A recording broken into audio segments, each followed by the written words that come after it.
ท่านทั้งหลายได้พิจารณามีชีวิตอยู่เพื่ออะไรเรามีชีวิตอยู่เพื่อสิ่งใดหรือเราเกิดมาทำอะไรเราได้พิจารณาสิ่งที่เราควรรู้ก็คือความดีกับคำว่าความไม่ดีสองคำนี้สิ่งที่เราควรรู้ความดีก็เป็นสิ่งที่เราควรรู้แล้วนำไปปฏิบัติเกิดความดีงามให้กับชีวิตตนเองสิ่งที่เราควรรู้ก็ได้แก่ความไม่ดีรู้แล้วก็ให้เราละให้เราเลิกเมื่อเรารู้แล้วความว่าความไม่ดีเป็นพิษเป็นภัยเป็นโทษต่อชีวิตของเราก็อยู่ห่างๆเราก็อยู่ไกลๆเราก็ละเราก็ทิ้งสิ่งที่มันเป็นความไม่ดีละสิ่งที่ไม่ดีทิ้งสิ่งที่ไม่ดีไม่กระทำสิ่งที่ไม่ดีออกไปจากชีวิตของเราพวกเราต้องมีสติจึงจะรู้ว่าความจริงมันเป็นเช่นไรจึงรู้ว่าความจริงเป็นลักษณะแบบไหนสติเนี่ยเป็นความจริงที่เราควรรู้สตินี่แหละเป็นเปรียบเสมือนบ้านที่เราควรอยู่สติเปรียบเสมือนอาหารที่เราควรกินแล้วเป็นประโยชน์เกิดประโยชน์สติได้เป็นผ้าห่มแล้วทำให้ร่างกายอบอุ่นสติเปรียบเสมือนเสื้อผ้าอาภรณ์ที่ทำให้ร่างกายเราอบอุ่นป้องกันแมลงกัดต่อยนี่แหละคือสติเรามีชีวิตอยู่เพื่อรู้ความจริงเรามีชีวิตอยู่เพื่อทำความดีเห็นความจริงรู้ความจริงถ้าเราไม่มีสติก็เหมือนคนที่ไม่มีบ้านอยู่คนที่ไม่มีสติ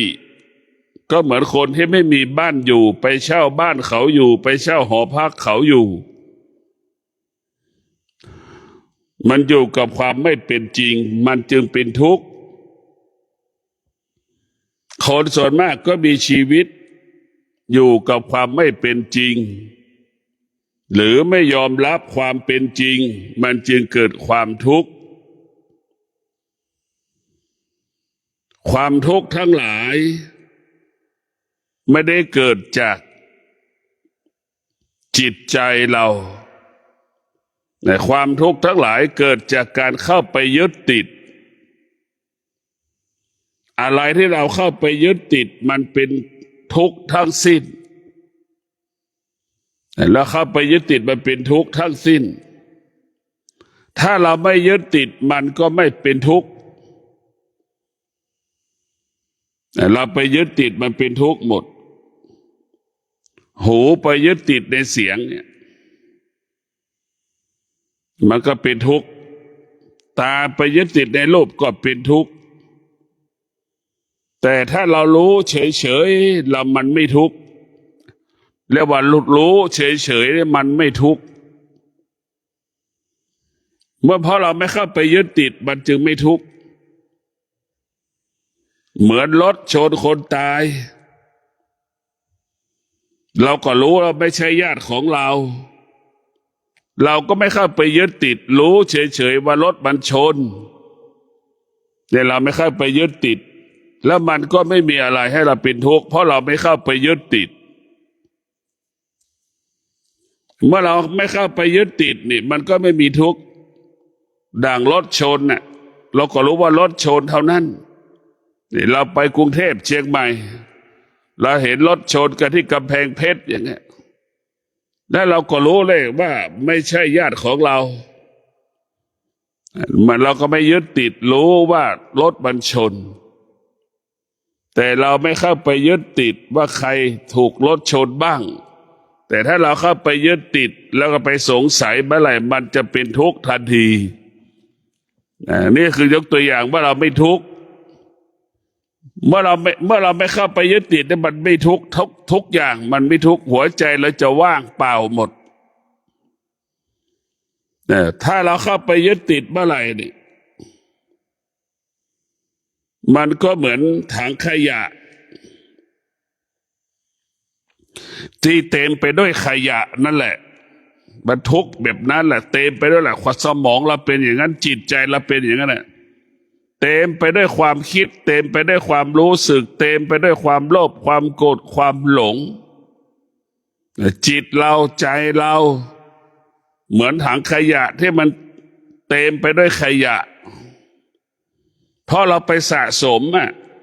ความรู้สึกที่เรารู้สึกไปสะสมความคิดที่เราคิดไว้หมดแล้วเราเอามาใส่จนมันล้น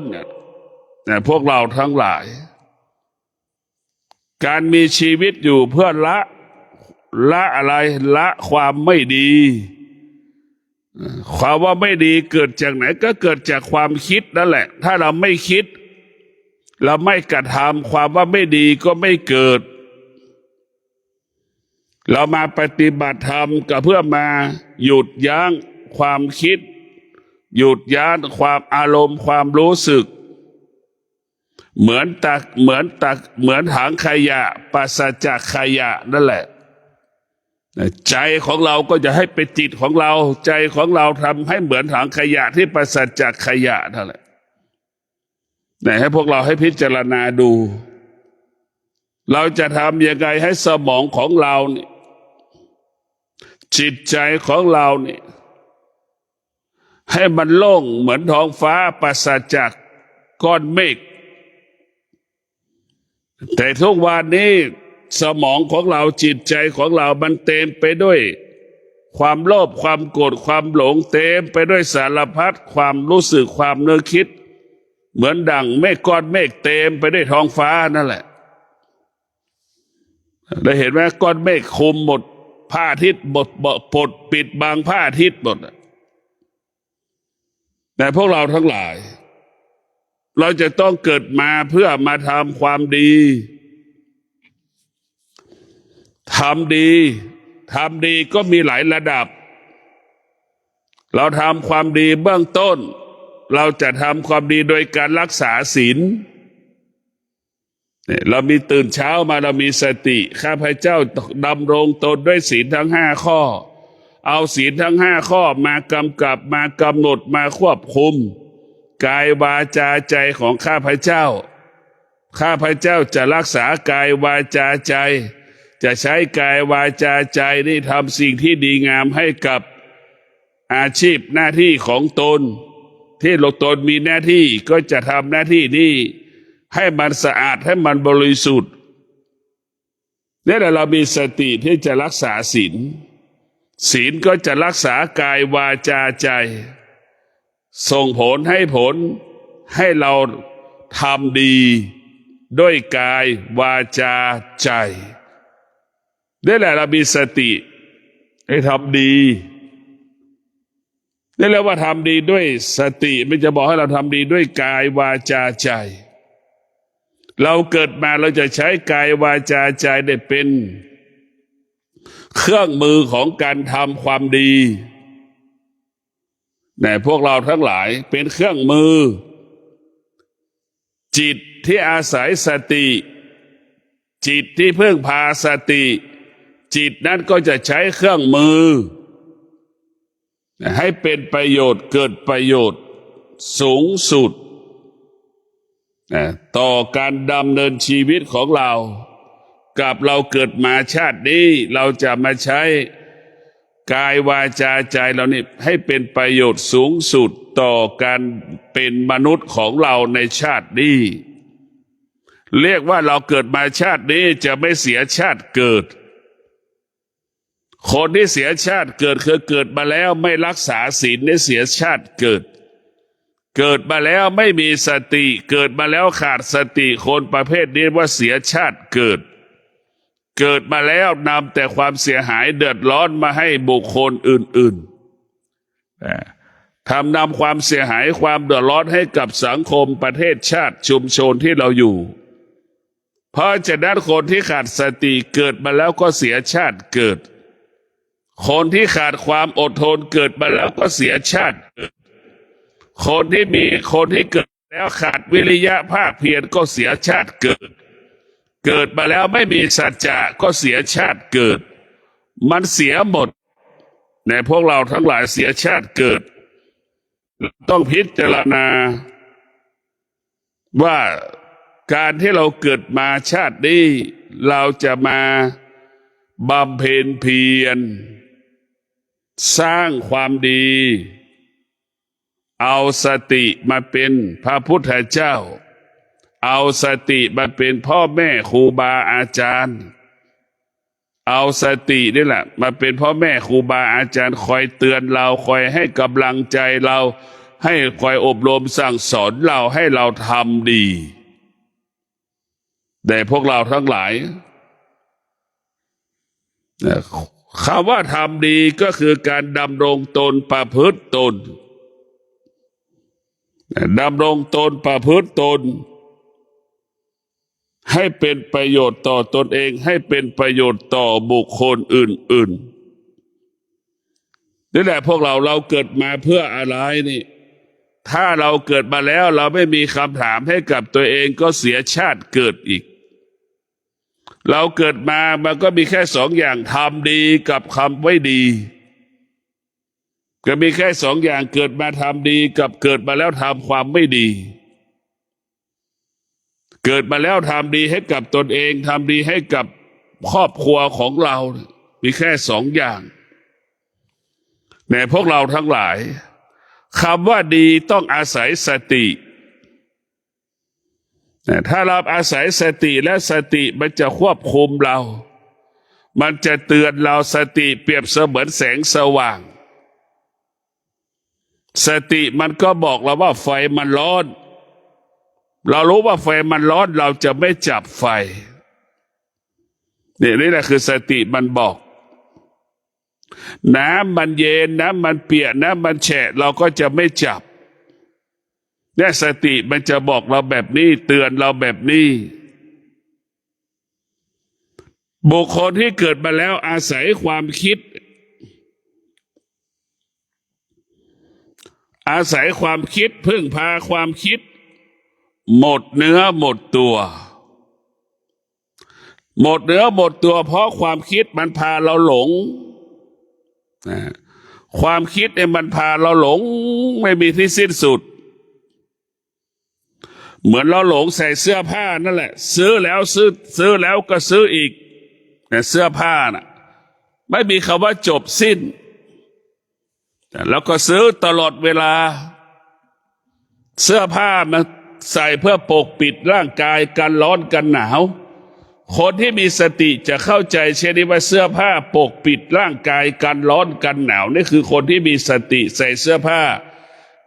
ระลึกถึงสิ่งเหล่านี้ความจริงปกปิดร่างกายกันร้อนกันหนาวคนที่ขาดสติหรือคนที่มีความคิดคนที่ใช้ความคิดใส่เสื้อผ้าเพื่อสวยเพื่องามอันนี้แหละคนที่มีความคิดจะซื้อแล้วซื้ออีกมีแล้วมีอีกไม่รู้จักพอมันจึงหมดเนื้อหมดตัวเพราะความคิดมันหลอกเราตลอดความคิดคือความอยากได้อยากมีอยากเป็นนั่นคือความคิดส่วนสตินั้นมันจะอยู่กับความเป็นจริงสิ่งใดที่มีอยู่เป็นประโยชน์เกิดประโยชน์ใช้ได้สติมันก็จะบอกให้เราใช้สิ่งนี้ไปก่อนอาศัยสิ่งนี้ไปก่อนไม่จำเป็นต้องไปซื้อชั่วดีไม่ได้อยู่ที่เราใส่เสื้อผ้ายี่ห้อดี ชั่วดีไม่ได้เกิดจากการทำเรานุ่งเสื้อใหม่ชั่วดีมันอยู่ที่เรามีสติเราก็จะทำดีพอเราขาดสติเราจะทำความไม่ดีมาอยู่ตรงนี้แต่มนุษย์ทั้งหลายก็เอาสิ่งเหล่านี้มาเป็นเหตุมอบความสุขให้กับตนเองนะไอ้ความสุขนั่นคือเป็นการมอบความทุกข์ให้กับตนเองมีแต่ความทุกข์คำสอนของพระพุทธเจ้าเราก็รู้ว่าความทุกข์เป็นพระเอกคำสอนของธรรมะพระพุทธเจ้าแต่พระพุทธเจ้าจะสรรเสริญความทุกข์พูดเรื่องความทุกข์จะเป็นพระเอกและมีบทบาทต่อคำสอนของพระพุทธเจ้าธรรมทุกข์ธรรมะทุกขมะคำสอนพระพุทธเจ้าคือดับทุกข์ทั้งสิ้นธรรมความคำสอนพระพุทธเจ้าคือดับทุกข์ไปดับทุกข์หมดเพราะฉะนั้นคำสอนของพระพุทธเจ้าเป็นสิ่งที่ประเสริฐเป็นสิ่งที่ประเสริฐสูงสุดของชีวิตแต่ชีวิตของเราก็ประสบแต่คำว่าความดีความจริงเพราะสตินี่แหละธรรมของพระพุทธเจ้าทำให้เราสบายกายสบายใจธรรมะของพระพุทธเจ้าจะไม่ทำให้เราเป็นทุกข์มันจะทำให้เรามีความสุขเช่นรักษาศีลมีความสุขมีสมาธิก็มีความสุขมีปัญญาก็มีความสุขมีสติก็มีความสุขมีสัจจะก็มีความสุขมีความอดทนก็มีความสุขมีวิริยะภาคเพียรก็มีความสุขแต่เราไม่เคยเห็นว่าสิ่งเหล่านี้เป็นความสุขเรากลับไปเห็นสิ่งอื่นๆมาเป็นความสุขนี่แหละซึ่งมันไม่ใช่ธรรมะมันเป็นอธรรมมันเป็นของเน่าของเหม็นเป็นของร้อนเราก็เอาสิ่งของเหล่านี้มาเป็นความสุขเอาของเน่าของเหม็นเอาของร้อนเอาสิ่งที่มันเป็นไฟมาเป็นความสุขเนี่ยมันไม่มีหรอกพวกเราทั้งหลายตาเราก็เป็นไฟเป็นความเป็นของร้อนทั้งสิ้นหูแล้วก็เป็นของร้อนกายแล้วก็เป็นของร้อนแต่พวกเราก็ไปยึดติดในกายของตนเองเราไปยึดติดกายของบุคคลอื่นไปติดในรูปของตนเองติดรูปของคนอื่นหลงในรูปของตนเองหลงในรูปของบุคคลอื่นมันจึงทำให้เรานั้นเกิดความว่าเป็นทุกข์ทั้งสิ้นความคิดเปรียบเสมือนกาวดักหนูคนที่มีความคิดเปรียบเสมือนหนูที่ติดกาวมันออกไม่ได้ไปไหนไม่ได้วกไปวนมาเหมือนนัวอยู่ในคอกเหมือนหนูเหมือนนกอยู่ในกรงนะเหมือนงัวเหมือนนกอยู่ในกรงเหมือนหนูติดกาวมันจะเป็นอย่างงั้นของมันในพวกเราทั้งหลายธรรมะของพระพุทธเจ้าเนี่ยมันจะทำให้เรานั้นสร้างสรรค์พัฒนากายกับจิตให้กายกับจิตเราสะอาดและบริสุทธิ์หรือให้กายวาจาใจเราสะอาดและบริสุทธิ์ดังคำว่าทำความดีด้วยกายทำความดีด้วยวาจาทำความดีด้วยใจของเราทุกขณะลมหายใจกายของเราก็ประกอบไปด้วยเท้าขวาเท้าซ้ายเราจะเดินจงกรมเราจะนั่งสมาธินี่แหละคือทำดีด้วยกายของเราเราจะเก็บกวาดลานวัดเราตั้งใจเราจะถูศาลาเราจะทำความสะอาดได้ทำดีด้วยกายเราจะทำดีด้วยวาจาก็คือเราก็พูดสิ่งที่เป็นธรรมะเอาความจริงเหล่านี้ไปเผยแผ่ให้กับคนรอบข้างเช่นผู้ปฏิบัติธรรมมานานเราก็รู้ข้อวัดปฏิบัติของสำนักเราก็บอกเขาเป็นอย่างนี้อย่างนี้แต่คนที่มาปฏิบัติธรรมยังไม่มีประสบการณ์ในการนั่งสมาธิเราก็แนะนำเขาอย่างนี้เป็นอย่างนี้จะเป็นอย่างนี้เนี่ยนี่แหละคือทำความดีด้วยวาจาใจเราก็มีสติระลึกถึงคุณแห่งพระพุทธเจ้าตลอดเวลาเนี่ยทำความดีด้วยใจเนี่ยให้เราระลึกถึงตลอดเพราะธรรมะของพระพุทธเจ้ามันเป็นสิ่งที่งดงามแต่เป็นสิ่งที่งดงามปราศจากการปรุงแต่งไม่มีการปรุงแต่ง เราจะเห็นก้อนหินที่มันอายุเป็นล้านปีไหมมันงดงามมากนะหินนั้นเป็นอายุเป็นล้านปีเนี่ยมันงดงามมันมีศิลปะในตัวมันเองปราศจากการปรุงแต่งเราเห็นขอบทรายขอบทะเลไหมเราริมน้ำน่ะน้ำทะเลมันพัดทรายขึ้นน่ะเราดูนั่นแหละคือมันมีความงามปราศจากการปรุงแต่งเหมือนน้ำทะเลมันซัดขึ้นน่ะแล้วมันก็ทำให้นั่นทรายน่ะงดงามริมน้ำเนี่ย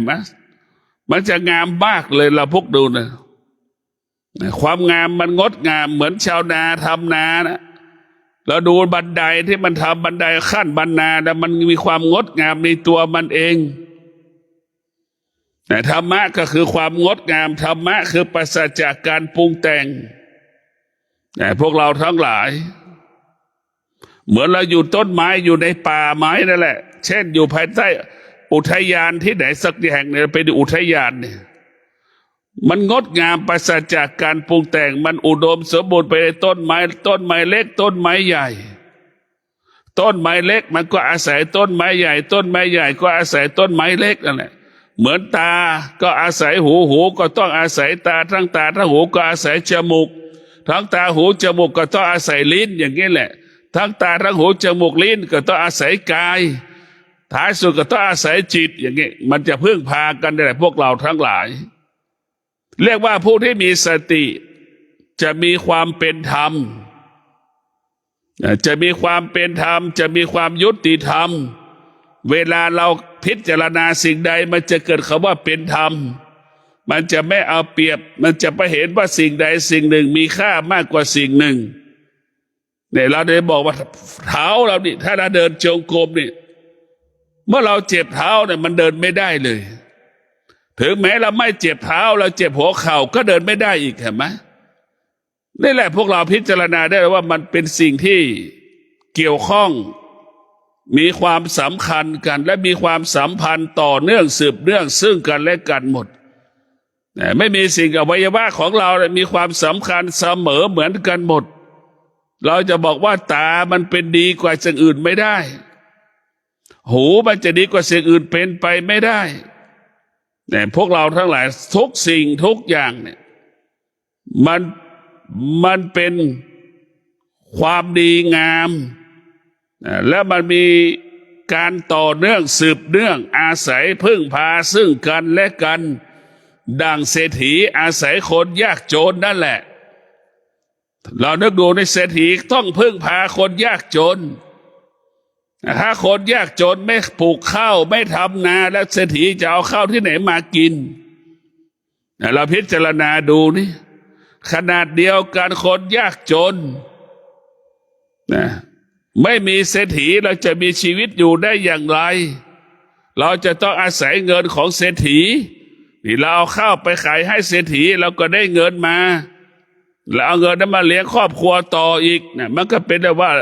เรียกว่าเราจะเห็นได้ว่าเศรษฐีต้องอาศัยคนจนคนจนก็ต้องอาศัยเศรษฐีเห็นไหมเราจะเห็นได้ว่าคนเศรษฐีก็ต้องอาศัยลูกจ้างเห็นไหมเราพิจารณาดูลูกจ้างก็ต้องอาศัยนายจ้างพระพุทธเจ้าจึงสอนให้เราว่าบูชาบุคคลที่ควรบูชาเห็นไหมพระพุทธเจ้าบอกให้เราเคารพนายจ้างพระพุทธเจ้าบอกให้สอนเคารพนายจ้างนายจ้างคนนั้นต้องประกอบไปด้วยศีลทั้ง5 ข้อ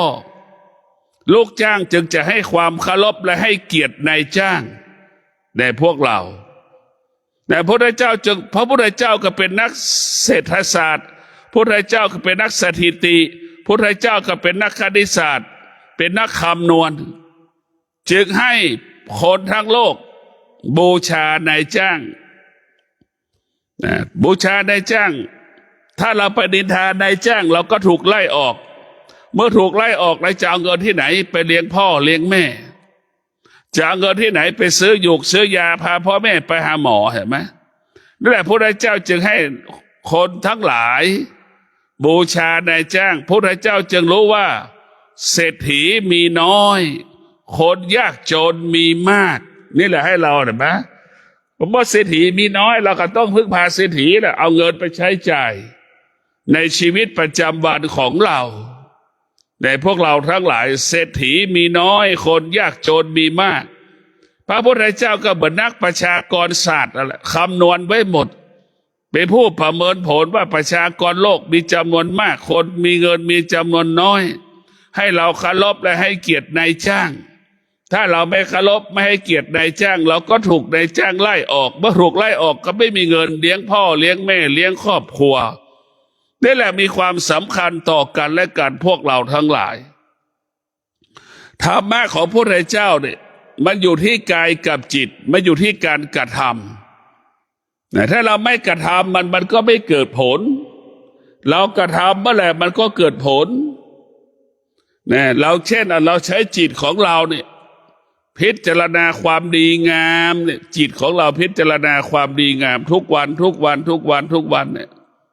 เรามีสติเอาจิตเราพิจารณาทุกวันเราจะทำละความไม่ดีทำสิ่งที่ดีเรามีสติแบบนี้ละความไม่ดีจะทำสิ่งที่ดีจะอยู่ห่างๆกับสิ่งที่ไม่ดีจะอยู่ใกล้ๆสิ่งที่ดีเนี่ยนี่เราจะคิดแล้วว่าเราจะอยู่ห่างๆสิ่งแวดล้อมไม่ดีเราจะอยู่ใกล้สิ่งแวดล้อมอยู่ใกล้สิ่งแวดล้อมที่ดีนั่นแหละสิ่งแวดล้อมนี่ก็มีความสำคัญต่อการมีชีวิตอยู่ของพวกเราแต่เรานึกดูเลยเรามีสิ่งแวดล้อมสำคัญเรียกว่าสิ่งแวดล้อมนั้นมีบทบาทต่อการมีชีวิตอยู่ของเราแต่คนที่อยู่ร้านอาหารอย่างผู้หญิงที่ไปเสิร์ฟอาหารเนี่ยทำงานกลางคืนเนี่ยมันก็จะรู้เรื่องวิธีที่อยู่เวลาอยู่ในเวลางานทำงานกลางคืนเห็นไหมคนที่ทำงานกลางวันก็รู้จักว่าจะทำงานกลางวันเป็นลักษณะแบบไหนอันนี้แหละพวกเราทั้งหลายมันจะรู้ของมันรู้วิธีการจัดการว่าจะอยู่เมื่อกลางคืนจะอยู่แบบไหนคนที่ทำงานกลางวันก็รู้จักวิธีการจัดการตัวเองว่าจะทำแบบไหนอย่างไรมันจึงรู้สิ่งแวดล้อมมันจะพาให้เรารู้และดำรงตนให้มันหลุดพ้นให้ได้มาซึ่งปัจจัยสี่เราก็พิจารณาดูว่าดังคำโบราณว่าอยู่กับสิ่งไหนก็รู้กับสิ่งนั้นนี่คือเป็นความจริงเราอยู่กับสิ่งไหนก็รู้กับสิ่งนั้นเราไปอยู่กับหมอเราก็จะรู้เรื่องว่าวิธีการเกิดโรคสารพัดโรคเป็นอย่างไรเราอยู่ใกล้หมอก็ควรรู้ว่าวิธีการดำเนินชีวิตเราเพื่อสุขภาพมันดีเป็นแบบไหนอย่างเนี้ยเราอยู่แบบหมอก็อยู่กับหมอก็รู้เรื่องวิธีของหมอรู้นี่แหละเราอยู่กับคนก่อสร้างเราก็รู้เรื่องการก่อสร้างเราอยู่กับแม่ค้าก็รู้เรื่องแม่ค้าขายของเราก็จะรู้เรื่องวิธีการขายของถ้าอยู่กับสิ่งไหนมันก็รู้เรื่องสิ่งนั้นเพราะฉะนั้นเราก็รู้เอาว่าเราจะอยู่กับธรรมะเราก็ไปสำนักปฏิบัติธรรมเขาจะได้สอนเรื่องวิธีการปฏิบัติการประพฤติธรรมสอนให้เรารู้ว่าสิ่งใดที่เราควรยึดติดสิ่งใดที่เราไม่ควรยึดติดสิ่งใดทำให้เราเป็นทุกข์สิ่งใดทำให้เราเป็นสุขมันต้องเกิดจากธรรมแต่เราเรียกว่าสุขต้องเกิดจากธรรมเวลานี้เราไม่เอาธรรมมาเป็นความสุขเราไปเอาความพอใจมาเป็นความสุขเราไปเอาความรู้สึกมาเป็นความสุขดังเช่นเดือนตุลานี้จะมีการเปลี่ยนแปลงฐานะความเป็นอยู่ของข้าราชการเลื่อนตำแหน่งบางคนก็ได้ตำแหน่งไม่เอามาเป็นความสุขมันไม่ใช่เรื่องความสุขเลยในพวกเราทั้งหลายเอาสิ่งนี้มาเป็นความสุขนั้นคือต้องเกิดความอดทนเห็นไหมถ้าเราอดทนเราก็จะเป็นคนที่มีระเบียบวินัยเมื่อเรามีระเบียบวินัยเราก็จะทำงานตรงต่อเวลาทำงานออกมาแล้วดีเยี่ยมเมื่องานดีเยี่ยมบ่อยๆเมื่อวันไหนที่มีการพิจารณาเราก็ได้รับการคัดเลือกพิจารณาแต่บัดนี้แหละคือธรรมะจะทำให้เรามีความสุขเราคิดแบบนี้คือธรรมะแต่เราไม่ได้มองธรรมะเราไปมองความรู้สึกอื่นๆเรามีธรรมแต่เราไม่เห็นธรรมเรามีธรรมแต่ทำไม่ได้แต่ทำแต่ไม่ได้ธรรมะ ได้แต่ทำเหมือนเรามาปฏิบัติธรรมทางสายเอกได้นั่งสมาธิแต่สมาธิยังไม่เกิดเห็นไหมนี่เราได้อย่างนี้ได้ทำคือได้นั่งสมาธิได้เดินจงกรมได้ฟังธรรมแต่ก็ยังไม่รู้ธรรมเห็นไหมได้เดินจงกรมคือได้ทำได้นั่งสมาธิคือได้ทำสิ่งเหล่านี้ค่อยๆทำไปเมื่อเราทำไปเราทำทุกวันทุกวันทุกวันทุกวันความอดทนมันก็จะเกิดขึ้นทุกวันทุกวันทุกวันทุกวันแล้วความอดทนก็จะไปควบคุมกายเราวันนี้เรานั่งได้5 นาทีอย่างเงี้ยนี่แหละคือเราก็มีความอดทนแค่5 นาทีพออีกวันเราก็จะใช้ความอดทนอีกว่าเราจะนั่งสมาธิเพิ่มอีก10 นาทีเพิ่มอีก5 นาทีให้เป็น10 นาทีนี่แหละธรรมะมันจะเกิดความสุขจะนี่แหละพวกเราทั้งหลายความอดทนจะไปควบคุมความเจ็บความปวดความทุกข์ความทรมานความรู้สึกสารพัดความรู้สึกในร่างกายก็ดีจิตใจก็ดีความอดทนจะเป็นผู้คอนโทรลร่างกายจิตใจของเราในพวกเราทั้งหลายเมื่อความอดทนมันเกิดมันจึงแปลสภาพเป็นความสุขเมื่อเรามีวิริยะภาคเพียรทำงานประสบความสำเร็จมันแปลสภาพเป็นความสุขแต่เราไม่เคยเห็นว่าเราประสบความสำเร็จเพราะความอดทนมันไม่มีเราประสบความสำเร็จเพราะความวิริยะภาคเพียรทำให้เรามีความสุขนี่มันไม่มีเพราะฉะนั้นคนที่มีสติเท่านั้นจึงรู้คนที่มีสติคนที่มีปัญญาเท่านั้นจึงรู้ว่าธรรมะทำให้เรามีความสุขดังคนทุกคนมีความอดทนเนี่ยมันจะทำให้เรามีความสุขอดทนและมีทรัพย์มีสมบัติมีกินมีใช้เหลือกินเหลือใช้นี่แหละคือธรรมะนี่แหละคือความอดทนทำให้เรานั้นมีความสุขเราจะรู้ว่าธรรมะเป็นต้นกำเนิดคำว่าความสุขแต่เราไม่เอาธรรมะเราไปเอาความรู้สึกมาเป็นความสุขมันจึงไม่เห็นความสุขมันจะไม่ได้พบความสุขมันจะไม่เห็นความสุขที่แท้จริงในพวกเราทั้งหลายหลักธรรมคำสอนพระพุทธเจ้าเนี่ยมันอยู่การต้องปฏิบัติตนประพฤติตนนะเหมือนชาวไร่ชาวนาปลูกหอมนั่นแหละคือธรรมะของพระพุทธเจ้าปลูกหอมเราก็ได้กินหอม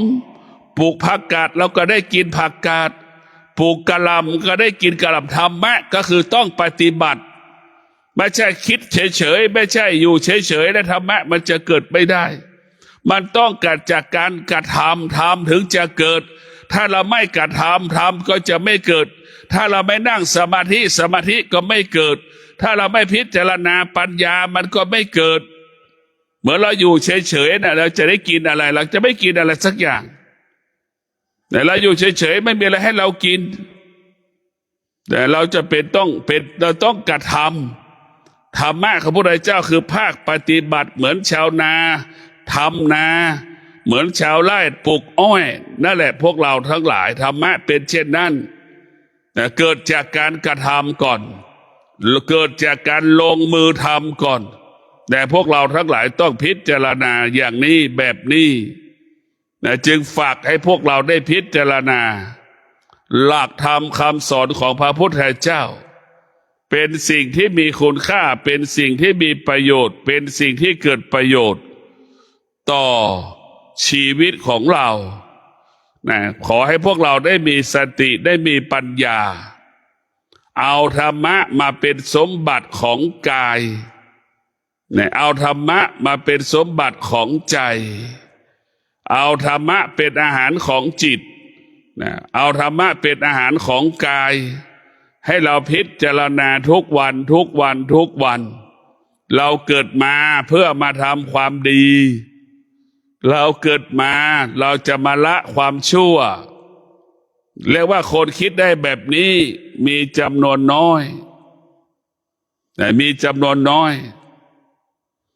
พวกเราทั้งหลาย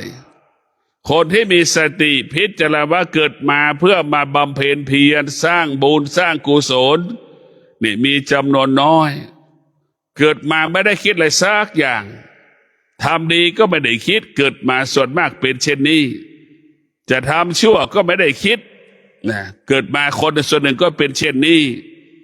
มันจะไม่มีหลักคำว่าความดีอยู่ในหัวใจถึงมีก็มีน้อยท้ายสุดเราไม่สามารถให้ชีวิตเรามีหลักธรรมะนี่เรามีสติที่เกิดมาเพื่อมาสร้างความดีมาบำเพ็ญเพียรทำความดีนี่แหละความดีจึงมีหลักความดีคืออะไรสติความดีคืออะไรความอดทน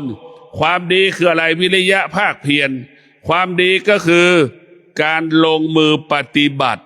แล้วก็ใช้ความอดทนไปควบคุมการปฏิบัติเช่นชาวสวนปลูกอ้อยก็ต้องใช้ความอดทนอยู่กับแล้วความร้อนของอากาศชาวบ้านปลูกมันสำปะหลังเราก็ใช้ความอดทนไปควบคุมจึงจะได้สำเร็จในการปลูกมันสำปะหลังอย่างนี้แต่พวกเราทั้งหลายมันต้องพึ่งพาธรรมะหมดทุกอย่างแต่ถ้าเราไม่มีธรรมะชีวิตเราไม่มีความสุขถ้าเราไม่มีธรรมะชีวิตเราไม่ประสบความสำเร็จแต่พวกเราให้เข้าใจคำสอนของพระพุทธเจ้าเนี่ยมันว่าในเรื่องความจริงทั้งหมดทั้งสิ้นเนี่ยมันไม่มีสิ่งไหนไม่มีความจริงไม่เป็นมันเป็นความจริงหมดแต่เราไม่ยอมรับความจริงแต่เรากลับกลัวความจริงเนี่ยเรากลับกลัวความจริงทุกวันนี้ถ้าเราไม่กลัวความจริงแล้วพวกเราจะได้พบความจริงเนี่ยความจริงได้เป็นสิ่งที่เราจะต้องปฏิบัติเราต้องประพฤติต้องปฏิบัติมาถึงจะเกิดเหมือนเราไม่กินข้าวจะรู้ยังไงว่าอาหารอาหารรสชาติจะเป็นยังไงถ้าเราไม่กินผลไม้เราจะรู้ยังไงว่ามะม่วงลิ้นจี่มันเป็นยังไงในเพราะฉะนั้นพวกเราทั้งหลายจึงได้โปรดพินิจพิจารณาว่าชีวิตของเราเราจะต้องพึ่งพาธรรมะโดยเฉพาะสติที่สำคัญที่สุดเรามีสติเราจะทำแต่สิ่งที่ดีงามเรามีสติเราก็จะละสิ่งที่ไม่ดีแต่พวกเราทั้งหลายเราพิจารณาแบบนี้เรามีสติเราจะไม่ให้จิตนั้นไปยึดติดสิ่งที่จิตมันรู้เรามีสติเราก็จะให้จิตนั้นละสิ่งที่จิตมันรู้เรามีสติเราจะไม่ให้จิตนั้นไปตามรู้สิ่งที่จิตมันรู้เราจะไม่ให้ตามรู้ทุกวันเราขาดสติเมื่อขาดสติจิตรู้สิ่งใดจิตก็ไปยึดติดสิ่งนั้นเพราะเราขาดสติเมื่อเราขาดสติจิตมันก็รู้สิ่งไหนมันก็ไปยึดติดเมื่อเราขาดสติจิตมันรู้จิตมันก็อยู่ภายใต้สิ่งที่เรารู้เมื่อเราขาดสติจิตมันรู้มันก็ไปตามรู้เหมือนหนุ่มสาวตามหากันนั่นแหละมันไม่มีคำว่าจบสิ้นพวกเราต้องพิจารณาเราเข้าไปเรามีสติเราจะละอารมณ์ละความรู้สึกละความคิดเราจะมีสติรู้ว่าสิ่งที่เรารู้มันไม่เที่ยงเราจะมีสติอยู่เหนือปัจจุบันเรามีสติจะละอดีตละอนาคตละปัจจุบันให้อยู่เหนือปัจจุบันอีกในพวกเราทั้งหลายแล้วเราต้องอยู่เหนือปัจจุบันลมหายใจเข้าเป็นเรื่องของปัจจุบันลมหายใจออกเป็นเรื่องของปัจจุบันจากปัจจุบันหายใจเข้ากลายเป็นเรื่องอดีตแล้วหายใจออกเป็นเรื่องอดีตแล้วปัจจุบันเราต้องอยู่เหนือปัจจุบันอีกทีหนึ่งนะเรียกว่าผู้ต้องอยู่เหนือปัจจุบันหายใจเข้าเนี่ยมันก็เป็นเรื่องอดีตหายใจออกก็เป็นเรื่องอดีตหายใจเข้าหายใจออกเป็นเรื่องอดีตปัจจุบันหมดมันหมดแต่เราต้องอยู่เหนือปัจจุบันอยู่เหนือปัจจุบันเข้าก็รู้ออกก็รู้นั่นแหละคือเราอยู่เหนือปัจจุบันไม่ได้อยู่กับปัจจุบันอยู่เหนือปัจจุบันเราเห็นว่าหายใจเข้ามันกลายเป็นอดีตหายใจออกก็เป็นอดีตจะหายใจเข้าอีกก็เรื่องอนาคตอีกเห็นไหมมันเป็นเช่นนั้นของมันเพราะนั้นผู้ที่มีสติ จะเป็นผู้ที่ไม่มีอดีตไม่ยึดอดีตไม่มีอนาคตไม่พวกเราทั้งหลายไม่สร้างอนาคตผู้ที่มีสติอยู่กับปัจจุบันอยู่กับปัจจุบันแล้วก็อยู่เหนือปัจจุบันอีกรู้สึกตัวเนี่ยอยู่กับปัจจุบันจนถึงที่สุดให้เราอยู่เหนืออีกจะเกิดคำว่ารู้อยู่เหนือรู้นั่นแหละพวกเราทั้งหลายจะเกิดคำว่ารู้ไม่ตามรู้นั่นแหละรู้ไม่ตามรู้นั่นแหละพวกเราพิจารณาดู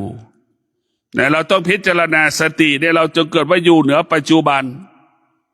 โดยเฉพาะผู้ที่ปฏิบัติธรรมนี่ต้องเอาธรรมไปแสวงหาธรรมต้องเอาธรรมไปแสวงหาธรรมจึงจะพบธรรมดังคำว่าเรามีสติมีสัจจะมีวิริยะมีขันตินั่งสมาธิทุกวันเนี่ยเรามีสติสัจจะวิริยะขันติธรรมะสี่ตัวนี้จะเกิดขึ้นทุกวันแต่ทุกวันนี้เราไม่มีสติไม่มีสัจจะไม่มีวิริยะไม่มีขันติธรรมะถึงไม่เกิดทำแล้วถึงไม่ได้ทำก็เพราะเราไม่มีธรรมเราไม่เอาธรรมเนี่ยเหมือนเรามีเงินมีสตางค์เป็นล้านสองล้านนั่นแหละแต่เมื่อเราทั้งไม่มีถุงใส่สตางค์นั่นแหละเป็นแบบนั้นเรามีธรรมเพราะเราไปแสวงหาธรรมแต่เราไม่เอาธรรมอย่างเรานั่งสมาธิอย่างที่กล่าวตลอดว่าเรามีสติมีสัจจะมีวิริยะขันติมีความอดทนเราสามารถนั่งสมาธิครบ45 นาทีได้นั่นแหละสติมันเกิดขึ้นแล้วสัจจะมันเกิดขึ้นแล้ววิริยะภาคเพียรเกิดขึ้นแล้วความอดทนเกิดขึ้นแล้วนี่แหละเอากายเป็นเหตุให้เกิดธรรมธรรมที่แท้จริงก็เกิดจากกายเราควบคุมกายได้นะคือธรรมะแต่ถ้าเราไม่สามารถควบคุมกายได้ธรรมะมันไม่เกิดเนี่ยพวกเราให้เข้าใจแบบนี้อย่างนี้ผู้ที่ปฏิบัติธรรมจึงมันเอาสติมาเป็นของเอาสติมาเป็นหลักเอาสติมาเป็นหลักเอาสติมาแก้ไขจิตเอาสติมาแก้ไขกายเอาสติมาอบรมกายเอาสติมาอบรมจิตว่ากายกับจิตต้องอาศัยกันมันจะเดินคนละทางไม่ได้เห็นไหมเราจะต้องพิจารณามีสติเราจะมีสติทุกลมหายใจเราจะมีสติทุกกรณีที่ตาหูจมูกลิ้นกายใจที่มันรู้สึกเราจะไม่ให้หลงสิ่งที่เรารู้สึกเราจะละสิ่งที่เรารู้สึกนี่ก็คือเรามีสติเราจะพิจารณาเช่นนี้บุคคลที่มีสติพวกเราทั้งหลายจะมีสติก็คือมีความอดทนเมื่อมีความอดทนก็จะชนะสิ่งที่เรารู้เราจะทำอะไรก็ประสบความสำเร็จเมื่อเรามีความอดทนความอดทนจึงให้กำเนิดคำว่าอดทนชนะสำเร็จอดทนชนะสำเร็จที่ไม่สำเร็จเพราะไม่อดทนให้เราเข้าใจเช่นนี้คนทุกคนต้องอยู่ใต้ทฤษฎีนี้อดทนชนะสำเร็จที่ไม่สำเร็จเพราะไม่อดทนอดทนชนะสำเร็จที่ไม่สำเร็จเพราะไม่อดทนอดทนมีกินมีเก็บอดทนเหลือกินเหลือเก็บเหลือออมอดทนเหลือแบ่งปันอดทนจึงได้เป็นพระพุทธเจ้าอดทนจึงเกิดคำว่าเป็นพระอรหันต์อดทนจึงเป็นเหตุให้เกิดคำว่าบรรลุธรรมอดทนจึงทำให้เรามีกินมีใช้อุดมสมบูรณ์ด้วยทรัพย์สมบัติปัจจัยสี่เพราะธรรมะทุกๆประการขอเจริญพร